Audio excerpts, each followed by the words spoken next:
Olá, muito obrigado, muito bom dia. A partir de agora temos uma nova edição do nosso Jornal do Sul de Minas, inteira para você, o primeiro informativo do dia aqui pela nossa TV Poços. E justamente por conta disso, estamos saudando a sua amizade, o seu carinho para com esse nosso programa, o que é sempre muito especial nós termos a certeza de que você está aí dedicando o seu tempo a saber das coisas, uma vez que as informações começam a chegar cedo aqui pelas edições do nosso Jornal do Sul de Minas. Estamos ao vivo pela TV aberta, também pela Sky e já inteiramente ao seu dispor nas redes sociais, bastando para isso você acessar o facebook.com/Jornal do Sul de Minas. Mais do que acessar, você pode interagir conosco também. E essa interação ainda pode ser feita através do 3721-6955, também ao seu inteiro dispor, e pelo meu WhatsApp, que é o 99137-9649, 99137-9649, para você também enviar aí o seu questionamento, a sua mensagem, a sua saudação, a sua crítica, enfim, fique à vontade para se sentir dentro dos estúdios da TV Poços, com mais uma edição do nosso Jornal do Sul de Minas, que além dessa edição ao vivo de agora, ainda tem os seus horários alternativos, às 15 horas, também às 23 horas e 30 minutos, e todo o áudio do programa sendo reproduzido a partir das 3 da tarde também pela MAC Rádio. E uma outra maneira de você também conferir esta edição, já no comecinho da tarde, ela chega inteirinha para você no aplicativo da TV Poços. Se você não tem, baixa aí no seu celular, que é o TV Poços Play. Bem no comecinho da tarde, a edição também estará inteiramente para você. Para o programa de hoje, nós vamos dar uma passeada pelo direito, não é? Com conhecimento de detalhes, vários detalhes que nós estaremos apresentando aqui na edição de hoje. Por isso, nosso convidado é um dos secretários municipais, também o gestor do PROCON em Poços de Caldas, advogado Fábio Camargo, que eu saúdo agora, desejando um dia muito feliz e agradecendo a sua vinda, viu, Fábio? Obrigado, Pedro. Bom dia a você que está em casa. Para mim é um prazer poder estrear muito obrigado. No seu programa. Fico muito feliz de estar aqui e agradecido pelo convite. Felicidade é nossa, tenha absoluta convicção disso. E, aliás, hoje o programa sendo dominado pelo clã Camargo, não é verdade? Além do meu amigo Fábio Camargo, também o co-apresentador da edição de hoje, nosso sempre prezado amigo, Dr. Carlos Camargo, que eu saúdo agora desejando um dia muito feliz, doutor. Bom dia, Pedro Bertozzi. Obrigado pelo convite mais uma vez. Bom dia, telespectadores. Bom dia, Ildeu Pereira, diretor da TV Poços, a quem eu estendo os cumprimentos a todos os funcionários. Bom dia, doutor Fábio Camargo. É um prazer estar com o senhor aqui mais uma vez. Parece que já estivemos aqui uma vez, quando o programa era apresentado pelo o Fábio Zambrano, né? E agora na gestão do Pedro Bertozzi. E eu quero também aproveitar ao cumprimentar a sua família, cumprimentar o seu sogro, doutor Antônio Pereira Gato, né? Juiz de direito aposentado, uma pessoa que eu tenho maior carinho, respeito, admiração. O doutor Gato foi juiz aqui na comarca por muito tempo, agora está aí gozando da sua merecida aposentadoria. Então, aproveito a oportunidade também para estender esses cumprimentos a toda a família aí do Fábio Camargo, família Pereira Gato. E já que a palavra está comigo, né, vamos... Dr. Fábio é procurador do município de Poços de Caldas, agora na gestão do Sérgio Azevedo. E para nosso entendimento, doutor, o que é o procurador do município e o que faz o procurador do município? Bom, muito obrigado pelas palavras de carinho com a minha família e com a família da minha esposa, né? Só tenho que tecer realmente agradecimentos. Muito obrigado. Bom, a função do procurador, vou citar alguns, né, para não estender muito, porque são várias funções. Na verdade, representar ativa e passivamente o município nas demandas, receber citações, emitir pareceres, aconselhamentos ao executivo, pareceres aos secretários, fazer ou propor, né, as ações de interesse do município, contestar aquelas contra o município E, na verdade, o procurador também ele exerce a chefia de, vamos dizer assim, comandar hoje 22 advogados nos quadros do município de Poços de Caldas, né, divididos em Procuradoria de Processos Disciplinares, Procuradoria Trabalhista, Procuradoria de Execução Fiscal, Procuradoria, que aí já junto comigo, né, do contencioso, né, nós temos procurador na saúde, porque a demanda é muito grande, com cirurgias, solicitações de remédios, né? Então, assim, a demanda realmente é diária e muito grande. Fábio, é claro que vocês, advogados, e no seu caso, procurador que comanda essa equipe aí de outros advogados, vocês batalham pelos interesses da prefeitura perante a justiça. Como é que está o ranking de derrotas e vitórias do município nesse sentido? Olha, execução fiscal, que é o grande, né, carro-chefe, é o que a gente mais tem demanda. Execução fiscal, não é só para esclarecimento do telespectador, são as cobranças de dívidas, né, de tributos, né, os impostos municipais, por exemplo, IPTU, o ISSQN. Então, a demanda é muito grande, né? Nós temos muitos processos. Lógico que quando tem um período de anistia, como o pessoal chama, isso ajuda muito, porque acaba, né, sobrestando, ou seja, paralisando esse processo até que a pessoa consiga cumprir esse parcelamento, mas é o carro-chefe. E, em segundo, vem as demandas trabalhistas, que, com algumas mudanças que já foram feitas no município ou na estrutura da prefeitura, diminuíram bastante as demandas. Ainda tínhamos muitos processos anteriores que ainda estão, obviamente, em andamento. Algumas vitórias importantes no setor trabalhista, né, da Procuradoria, e a reforma trabalhista, que acabou também, de uma forma geral, não só em relação ao município, inibindo a propositura de ações, né, porque hoje existe um custo também para o reclamante. Então, as aventuras jurídicas, né, foram freadas com a reforma trabalhira. Esse foi um ponto positivo, né, dentre outros, da reforma trabalhista, né, como disse o doutor Fábio, era a aventura jurídica. O sujeito entrava com processo à toa, né, por qualquer assunto, ou às vezes até não tinha assunto para entrar com um processo contra o seu patrão, o seu ex-patrão, mas entrava para que no final, quem sabe, sai lá um acordozinho ou ganha algum dinheirinho. Por isso que a Justiça Trabalhista estava avolumada de processo daquele jeito, né? E aí já houve como o próprio doutor Fábio falou, já houve um recuo muito grande, porque agora o sujeito fizer um negócio desse, ele perdendo a ação, ele vai arcar com todas as consequências, não é isso? Ele é condenado a pagar as custas do processo e os honorários do advogado da empresa sucumbência, né? Assim, eu falo as aventuras, eu falo de forma, obviamente, de forma geral, né? Eu estou falando do direito como um todo, né? Tão logo a reforma entrou em vigor, nós tivemos notícias de funcionários, né, no setor privado que sofreram condenações altíssimas, porque as ações eram muito altas e aí acabaram então perdendo essas ações, tiveram condenações em honorários muito altos. O doutor Fábio falou agora há pouco aí, um dos assuntos pertinentes à sua procuradoria é com relação a esses processos que o cidadão comum entra atrás, desesperadamente atrás de remédios, né, para familiares que estão internados em situação complicada, e não existe o remédio na rede normal de drogarias, e quando existe, o valor é muito alto, né, é muito caro, e o município também não tem na sua farmácia, porque um custo alto e às vezes a demanda não é tão grande assim. Então não há necessidade de comprar e ficar estocando um remédio daquele que tem o seu prazo de validade. Bom, e é por isso que não tem assim à disposição tão fácil.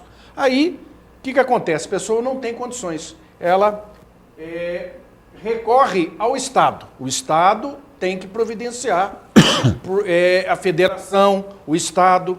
Só que mover uma ação contra o Estado demora A gente sabe lá quanto tempo. E no governo passado, o desgoverno do Fernando Pimentel, do PT, aquela enxurrada de ações obrigando o Estado a comprar os remédios que eram necessários para as pessoas que estavam doentes, ele não obedeceu praticamente nada daquilo. E eu até estranhei porque esse sujeito não foi preso. Mas, aí o que acontece? Acaba estourando em cima do prefeito. O juiz, o promotor, entende que é mais fácil ele intimar o prefeito, intimar o promotor intimar o prefeito, o juiz determinar que a prefeitura compre este remédio e não o Estado de Minas Gerais. Isso aí não deve, somando o final dos tempos, aí a quantia deve ser um volume muito grande. Não sei em Poços de Caldas se isso chega a ser expressivo, mas como é que o doutor Fábio Camargo vê essa situação que, no meu entendimento, posso estar errado, deveria ser do Estado e essa bomba arrebenta na mão da prefeitura? Na verdade, assim, a gente, independentemente de estarmos, né, eu às vezes uso essa expressão de estarmos desse lado do balcão hoje, né, da administração pública, eu falo como cidadão, é garantia de todos, previsto na Constituição Federal, o direito à saúde, né? Mas essa responsabilidade de garantir saúde à população, na verdade, é dos três entes, União, Estado e município. Só que fica muito mais fácil, obviamente, pedir ao município, que é com quem o cidadão, vamos dizer assim, tem mais contato, né, está mais próximo, né, ele reside ali na cidade, fica muito mais fácil, né? Então existe uma cesta, a gente chama de cesta básica de medicamentos, só que também os medicamentos mais caros acabam, que não fazem parte dessa cesta, acabam sendo suportados pelo município. E o Estado fica inerte e dificilmente alguém aciona a União, né, porque demora também. Então, acaba sobrando realmente tudo para o município, tratamentos, medicamentos, cirurgias, e muitas vezes fica difícil de suprir essas necessidades, porque também não vem o dinheiro do Estado. Mas, de toda forma, o município tem feito isso. Mas o que mais preocupa também é que são pessoas de cidades de fora tentando buscar remédio na cidade de Poços de Caldas, então usando endereço falso, endereço de parente. Então a gente tenta, de alguma forma, coibir isso e a justiça também. E às vezes a pessoa acabou o tratamento ou não precisa mais do remédio, ela continua ainda recebendo em vez de paralisar a retirada, né? E isso causa, obviamente, um gasto grande para o município, até descobrir que ela não precisa mais, foi às vezes fornecido, né, o medicamento, e ela não vê que de uma forma ou de outra ela também está pagando por esse medicamento, está tirando às vezes de uma outra pessoa que tem que se socorrer também do Poder Judiciário, né? O que parece um absurdo, né? Realmente. Em termos racionais, isso é um absurdo, uma coisa dessa, né? A gente conviver com uma realidade dessa. E a pessoa também se valer, né, de endereço falso para ela poder, porque ela sabe, bom, em Poços de Caldas, a prefeitura sempre é condenada, sempre obrigada a fornecer remédio, então eu vou usar um endereço de Poços de Caldas para poder pleitear, né? O que é um absurdo, e ela não vê que ela está tirando. Ela precisa, mas ela também está tirando a oportunidade de uma outra pessoa, né? De um cidadão de Poços de Caldas. O doutor Fábio Camargo, além da Procuradoria do município, ele também como eu disse na abertura, o coordenador, é esse o termo correto? Coordenador do PROCON em Poços de Caldas. E eu quero saber também do nosso estimado PROCON daqui um pouquinho, depois do nosso primeiro intervalo. Você continue conosco, voltamos já já.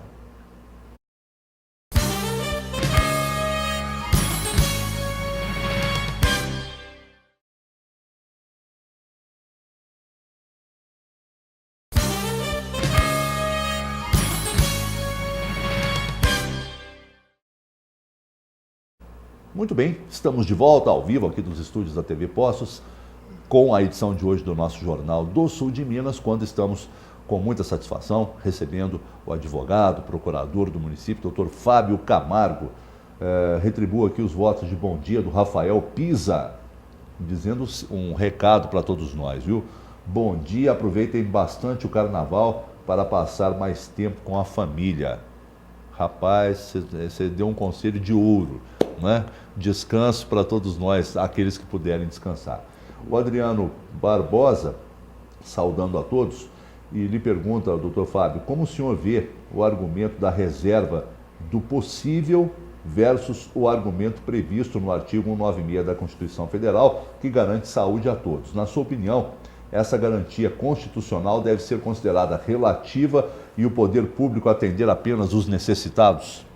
Na verdade, muito se discute a respeito de direito fundamental ser um direito absoluto, né? Direito à saúde, direito à moradia, direito à igualdade, à liberdade. Então, muito se discute isso. E, na verdade, já se chegou à conclusão que esses direitos fundamentais, como eu disse, incluindo a saúde, eles não são absolutos, né? E, muitas vezes, quando você entra em choque entre dois direitos fundamentais, você tem que usar uma técnica no direito chamada ponderação. Né? Como que você, diante de dois direitos fundamentais, por exemplo, direito da religião e direito à vida, né? Então, um exemplo, testemunhas de Jeová não fazem transfusão de sangue. Então, como que você resolve uma questão de religião no Estado laico, que é um direito do cidadão de ter ou não religião, e o direito à vida? Como resolver essa questão, né?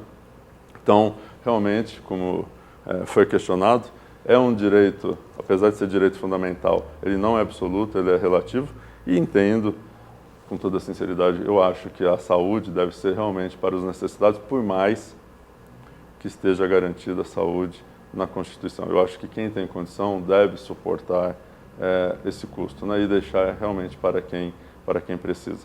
Né, e a gente não tem como dizer num primeiro momento se somente os necessitados estão pleiteando medicamentos, né, ou cirurgia ou tratamento. Né. Lógico que muitos que têm plano de saúde às vezes buscam até tratamento no SUS porque o plano negou, mas hoje o SUS vem cobrando os planos de saúde, porque o plano de saúde também se nega a fazer tratamentos e acaba caindo no Sistema Único de Saúde. Né. O doutor Fábio, nós brasileiros contribuintes gostamos de celeridade nos órgãos que nos atendem, né, enquanto cidadãos. E o PROCON é um desses órgãos que trabalha de uma maneira rápida, com resoluções, na sua grande maioria, satisfatórias para o contribuinte. Como é que está o PROCON de Poços de Caldas nesse sentido de celeridade, de resolução das demandas da nossa população? Olha, Pedro, eu vejo o PROCON prestando um excelente trabalho. Nós temos assim uma equipe muito boa. O objetivo nosso desde do início da gestão foi de fazer com que o PROCON estivesse, e agora está, junto da população. Eu via o PROCON um pouco afastado da população, e eu acho que um dos principais objetivos era fazer com que a população tivesse o contato com o PROCON 24 horas por dia. E por isso nós criamos mecanismos, né, ou meios para que isso ocorresse. Então, além do atendimento físico, que vai das 11 da manhã às 17 horas, na sede do PROCON, 24 horas online, a pessoa também pode fazer a sua reclamação ou denúncia. Com resposta? Com resposta, com resposta, né? No mesmo prazo do atendimento físico, né? E também, se ela não tem habilidade com a internet, ela pode passar no PROCON, buscar o mesmo formulário que ela vai encontrar na internet ou no atendimento preferencial, ela preenche, protocola na prefeitura, e no mesmo prazo do atendimento físico, ela também terá uma resposta para a sua demanda. Então, acho que um dos objetivos principais foi aproximar da população, oferecer esse atendimento 24 horas, como eu disse, e eu acho que a gente está fazendo com muita satisfação, atendendo a população. Porém, por mais que a gente busque sempre melhorar o serviço, aprimorar o serviço, qualificar os profissionais que lá trabalham, as pessoas chegam no momento de muita raiva, ou decepção, nervosismo, porque tiveram o seu direito violado ou o seu pleito não atendido, às vezes pelo comerciante, por uma empresa. E algumas situações não é atribuição do PROCON. E quando a gente informa a pessoa isso, ela fica revoltada com a gente, como se nós tivéssemos culpa da demanda não ser do PROCON.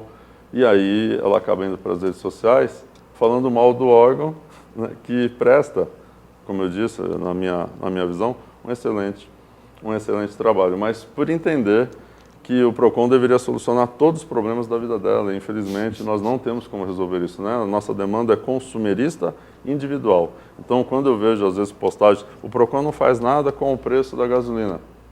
Não é atribuição do PROCON municipal, é do PROCON estadual, para o qual nós já oficiamos diversas vezes, né? Para que fizesse fiscalização, para que verificasse essa questão, e como outras questões que entendem que o PROCON deve resolver, mas não é atribuição nossa, e aí a gente não tem o que fazer. Nesse exemplo aí citado pelo doutor do preço dos combustíveis, de cartelização, isso compete muito mais ao Ministério Público, não é? Sim, porque aí é direito coletivo. Exatamente. E nós não temos o que fazer. Exatamente. Mas por mais que a gente explique, que a gente responda nas redes sociais, ou não querem entender, ou não leem a mensagem, ou só leem o que interessam, né? E aí o órgão acaba sofrendo, entendo eu, injustamente, né, avaliações às vezes negativas. São muito poucas, mas não deixam de existir. Não que nós queiramos unanimidade, longe disso, mas que as críticas sejam realmente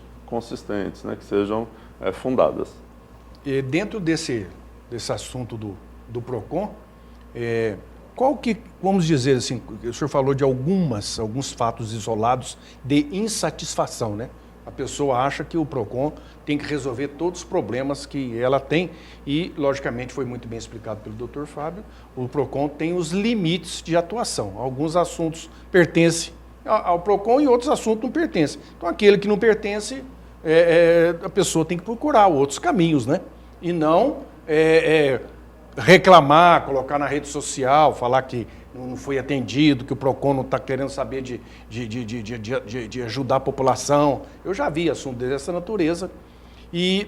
Mas quais são os assuntos assim que são mais... quais são os campeões de reclamação lá? Geralmente são as companhias relativas à telefonia, celular, essas coisas. Ainda continua no ranking, não?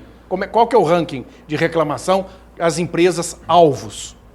Infelizmente, continuam como campeãs de reclamações as empresas de telefonia, as empresas de internet, bancos. Esses são realmente essas são as empresas que nós recebemos mais demandas, né? Então, nós temos um número muito bom de casos resolvidos, soluções administrativas, né, de soluções para as reclamações dos consumidores, mas às vezes também existe, por mais que a gente aplique sanções a essas empresas, existe um comportamento de não cumprir um direito do consumidor. E aí não resta outra alternativa senão bater as portas do Poder Judiciário para conseguir esse direito. Então, às vezes a pessoa também fala, nossa, mas eu fui ao PROCON, a minha demanda era relacionada ao PROCON, o PROCON multou, a empresa não fez nada, é porque a atividade encerra, ou ela é restrita, à questão administrativa e não judicial. Às vezes a pessoa, ela quer resolver um problema, por exemplo, de uma conta de telefone, nós resolvemos, mas ela também quer um dano moral. Aí não cabe ao PROCON, primeiro, ajuizar a ação ou pedir dano moral, né? A gente pode até, às vezes, colocar no pedido, na reclamação dela, que ela pleiteia. Se a empresa falar que não, realmente é o Poder Judiciário que vai dizer se há dano moral ou não e o quantum, né? Qual foi esse sofrimento psicológico dela, né? E o PROCON tem, dentro as estatísticas de atendimento, quais são comparado às estatísticas de resolução no sentido positivo de atendimento e de vitória, vamos assim chamar, do reclamante? Ou seja, foram 100 reclamações, nessas 100 os 90 conseguiram êxito. Essa é mais ou menos o parâmetro da minha pergunta. Sim, não, é justamente isso, né? Uma percentagem na casa dos 90% de resposta satisfatória um índice bastante nas alto, demandas. Um belo índice. Lógico que nos momentos que a gente tem uma demanda maior, pode chegar a 85, 82, né, mas nunca ficou abaixo de 80% das demandas. Outro dia eu me lembrei agora, doutor Fábio, eu fui interpelado aí na rua por um cidadão, um senhor, tá, septagenário, e ele me disse que estava muito revoltado. Ele foi entrar numa agência bancária e, ao passar pela porta giratória, e o negócio apitava, e o cidadão da segurança lá mandava ele limpar o bolso. E ele disse que já não tinha mais nada para colocar, porque o celular, molho de chave, caneta, relógio, o que tinha ele pôs lá e não conseguia passar porque a máquina apitava. E no final ele estava em desespero, a fila atrás aumentando, e ele ficou com vergonha de achar que as pessoas estavam achando que ele era um marginal querendo passar com arma lá para dentro. E no final ele falou, só se eu arrancar a roupa aqui, porque não tem mais nada, e eu estou avisando aqui ao segurança que eu não tenho mais nada, e ele está mandando. Então, aí depois ainda veio com uma varredura naquela maquininha de detector de metal. Eu, no meu modo particular, eu acho isso um abuso, essa porta giratória de agência bancária. Isso aí já passou da hora de acabar. E no caso dele, ele disse que ia reclamar, e eu até não pude nem indicar para ele se seria o PROCON. Nesse caso, sobre porta giratória, o assunto que em cima disso aí, tem como o PROCON agir? Isso é uma demanda que não ocorreu, obviamente, apenas nesse caso que você mencionou, mas nós temos decisões no Brasil todo de pessoas que sofreram constrangimento ao não conseguirem entrar numa agência bancária. E aí, realmente, elas tiveram que buscar o judiciário, porque esse dano restrito, muitas vezes, na sua quase totalidade, para falar a verdade, a um dano moral. Então, caberia realmente a justiça fixar. Porém, o PROCON tem feito também um trabalho para verificar itens de segurança nas agências, se está tudo correto, aqueles biombos, né, ou divisórias, que a pessoa não fique vendo se o que ela está fazendo no caixa, se está sacando dinheiro, cheque, alguma coisa nesse sentido, quer dizer, que ela vá sair com volume, porque ela tem um atendimento mais privado, né, para evitar os olheiros, né, e aqueles crimes chamados saidinhas, né, de banco. Então a gente tem feito uma fiscalização em relação à segurança das agências bancárias, a segurança do consumidor, e a questão que a gente tem uma grande demanda e que melhorou, mas ainda temos, que é a questão da o tempo de espera na fila. Você sabe que aconteceu um fato comigo, não nessa administração atual do PROCON, na anterior. Era próximo ao Natal, eu fui a uma agência bancária e pelo ticket, horário de chegada e de saída, 1h10. Eu fiquei esperando. E postei isso nas redes sociais, deu até matéria no jornal, me ligaram do jornal e tal. Aí eu fui ao PROCON reclamar, não que eu quisesse oferir ganho nenhum com isso, mas para registrar a minha indignação. Aí fiquei 40 minutos na fila. Eu falei, eu venho reclamar de 1h10 na fila do banco e fico 40 minutos esperando no PROCON. Quer dizer, acabou chovendo no molhado, né? Sim.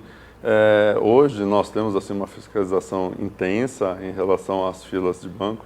Nós temos aplicados multas às agências bancárias de Poços de Caldas. Eu não sei precisar de quantos anos para cá, talvez um ano e meio, a Justiça, de forma geral, principalmente os tribunais superiores, STJ, por exemplo, tem se posicionado, inclusive, com um dano moral ao consumidor que fica muito tempo na fila.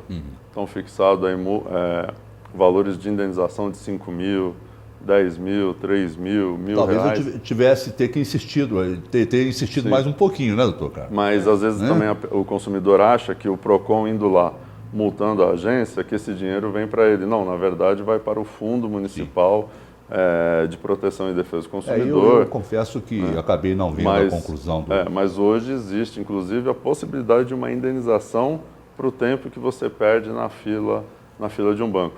E essa questão que você mencionou, Pedro, acho que é importante também dizer que às vezes acontece uma demora no atendimento presencial no PROCON. Por isso que nós oferecemos outros meios justamente para evitar que a pessoa se dirija até o PROCON e que aguarde atendimento, porque nós precisamos saber todo o histórico da demanda para entrar em contato com as empresas, né? E aí as empresas, principalmente as de telefonia, são as que mais demoram na resposta, porque elas têm que consultar todas as informações, elas replicam o que foi passado, às vezes, para um superior, então isso acaba gerando uma demora no atendimento físico. Por isso que nós oferecemos outros meios, e é importante que a população, caso precise, que se valha desses meios para não ficar esperando no PROCON. Ok. Nós temos mais um intervalo, convido você a permanecer conosco, é bem rapidinho, voltamos já.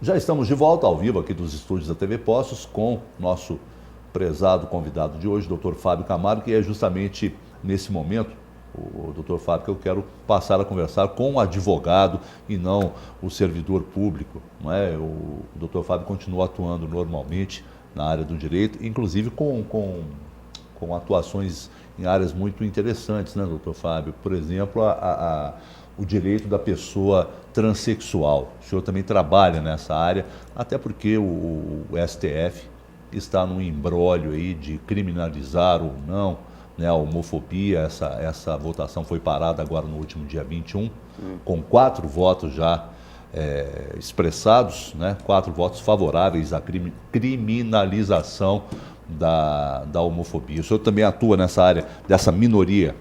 Na verdade, eu até comento isso dentro da sala de aula, que o Estado democrático, que é isso que nós, obviamente, vivemos, né, ele tem que respeitar a vontade da maioria. Mas o direito do Estado democrático, ele também tem que zelar pela minoria, né? Então, as questões das minorias me atraem muito. A minha dissertação do mestrado foi sobre a união homoafetiva, pessoas do mesmo sexo se constituem família ou não, obviamente baseado na decisão do STF, né? E agora vem o STF com a decisão ou o julgamento de criminalizar a homofobia, colocá-la no mesmo patamar do crime de racismo, né?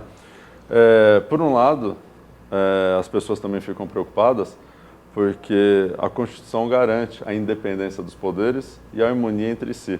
E a gente vê, de uma certa forma, uma judicialização, um ativismo judicial, melhor dizendo, por parte do STF. Quer dizer, o Legislativo não prevê, não discute a elaboração de leis para uma minoria, aí vem o STF, faz esse papel julgando, valendo para todo o Brasil. Né? E às vezes vai até além. Antes o que se pensava no reconhecimento de união estável, ou seja, como família, hoje já pode casar pessoas do mesmo sexo. Isso não foi discutido numa Câmara, num Senado, né? Foi uma decisão do STF que acabou valendo para todos, né? Mas a gente teve também, ano passado, nessa época de Carnaval, nós tivemos o concurso de Rainha do Carnaval. E dentre uma das candidatas, havia um transexual. E me foi dada a oportunidade de dar um parecer se poderia participar ou não desse concurso, né? Então eu coloquei que, independentemente de ter realizado cirurgia, né, de conversão de sexo, para ficar mais fácil para o telespectador, né, ela já tinha um nome social, né, que usava, e também a questão até dos documentos que também podem ser mudados quando ocorre isso, né? Então acabei dando um parecer concordando com a participação dela nesse concurso, né? Então, assim, me atrai esses assuntos relacionados às minorias. E já existe demanda no seu escritório nesse sentido? Existe, né? Existia quando a questão de união estável, que antes não era reconhecida, né? E depois a conversão no casamento, né? Então, realmente acaba tendo, né, esse viés de se buscar, inclusive, também alguns direitos na justiça. Eu me lembro que, na época que eu atuava como delegado de polícia, plantonista aqui na Regional de Poços de Caldas, e ali no plantão a gente não prega o olho, como se diz, né? Porque é um caso atrás do outro, um flagrante atrás do outro. E era comum, e isso não tinha um plantão que não tinha o tal chamado Lei Maria da Penha, né? Agressão do companheiro contra a sua companheira, o esposo com a esposa, namorado com a namorada, ou seja, aquela agressão contra a pessoa no relacionamento, né? Não necessariamente marido e mulher, porque a lei já estendeu essa relação.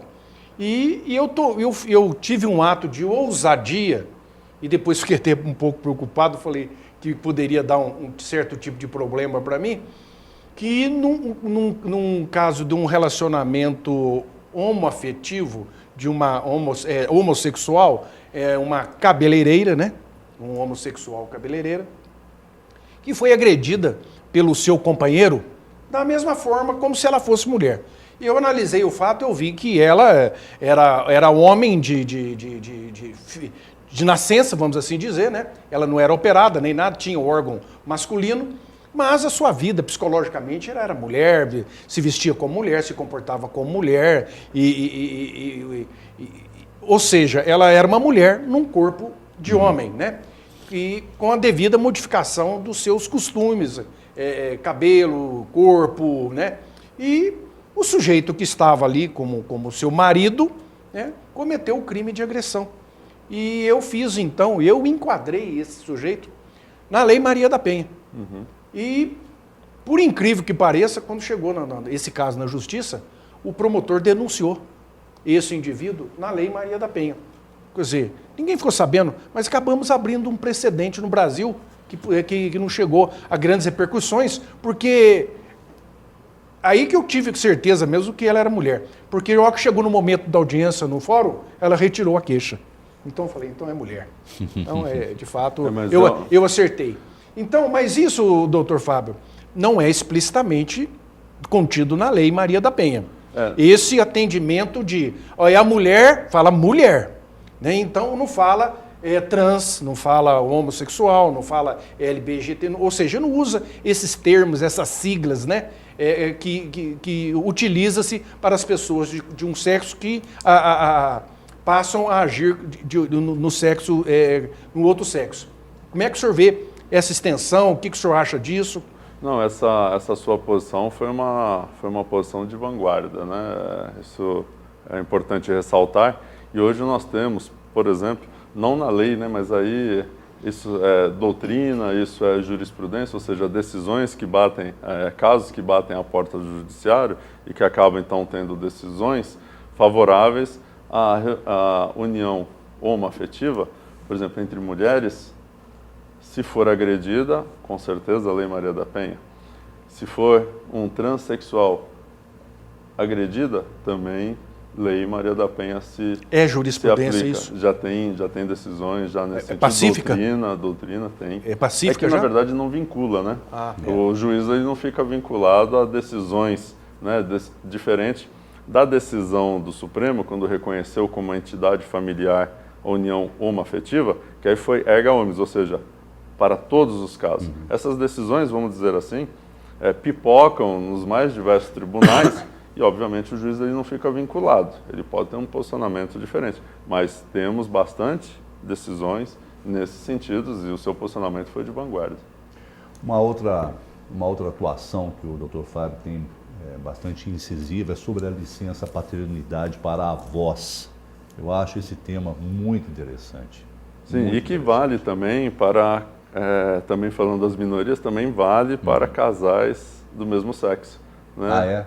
De ter a licença maternidade, quer dizer, eles adotam no caso, por exemplo, de uma adoção da criança por 2 homens, né? Um casal formado aí por homens.